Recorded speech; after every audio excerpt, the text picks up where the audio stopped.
Hey, my name is Jeremy. I'm going to be reading from the Essentials of Strength Training and Conditioning, 3rd edition. I'm going to be reading from page 131, Designing Aerobic Endurance Programs for Optimizing Adaptations.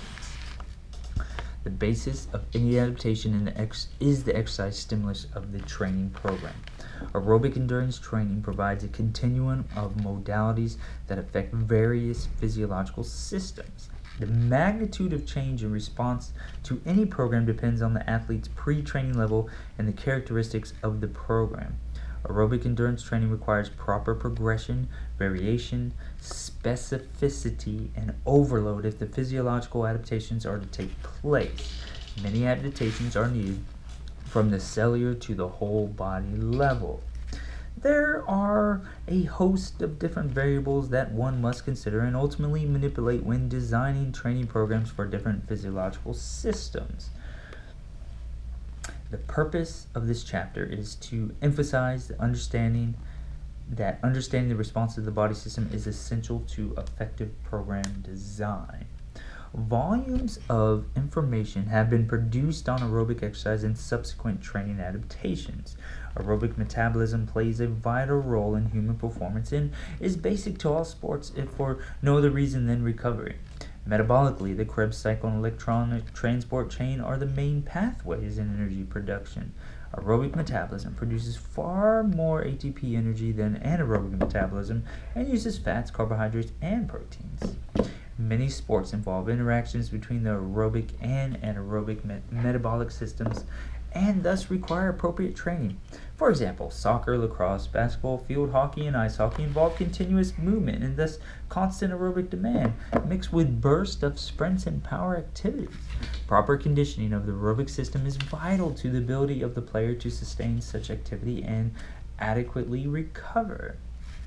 It appears that every athlete needs a basic level of cardiovascular endurance, which can be achieved using a wide variety of training modalities and programs.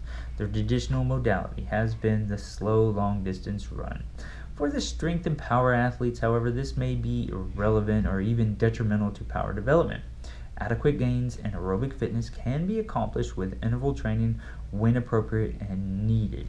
The old concept of an aerobic base for purposes of recovery in anaerobic sports is somewhat misunderstood. Athletes can gain aerobic endurance training adaptations without the use of long-distance running because a variety of alternative training programs exist. Interval training with short rest periods.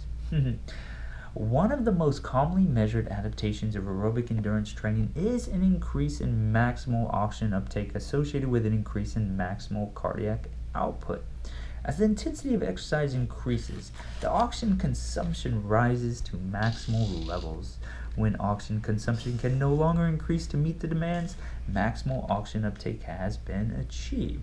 Aerobic endurance training can improve an athlete's aerobic power by 5 to 30%, depending on the starting fitness level. Greater improvements can usually be attributed to exceptionally low starting fitness levels. It is interesting that most adaptations in maximal oxygen consumption can be achieved within 6 to 12 month period. After that, changes in aerobic endurance performance are related more to running efficiency and changes in anaerobic metabolism. Increased lactate threshold.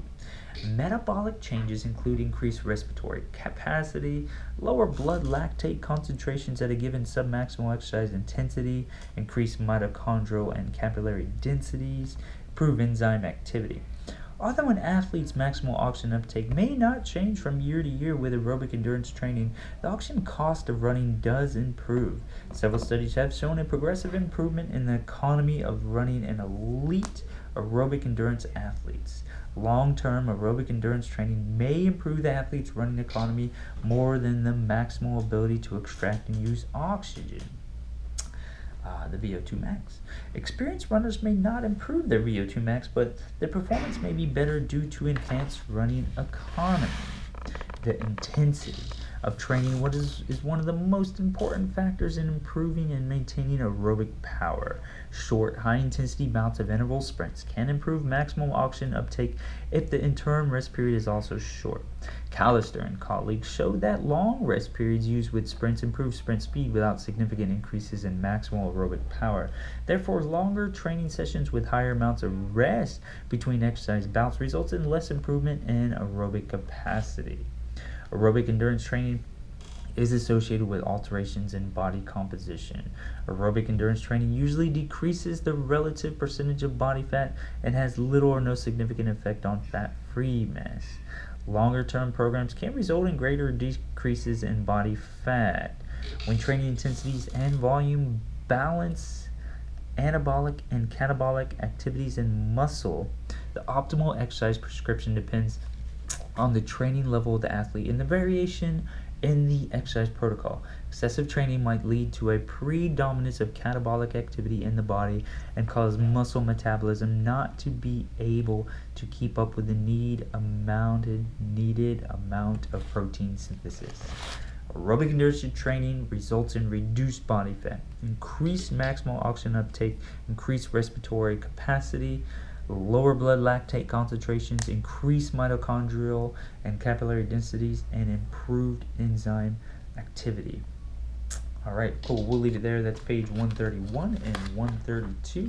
Designing aerobic endurance training programs for optimizing adaptations. Designing aerobic endurance programs for optimizing adaptations. See ya.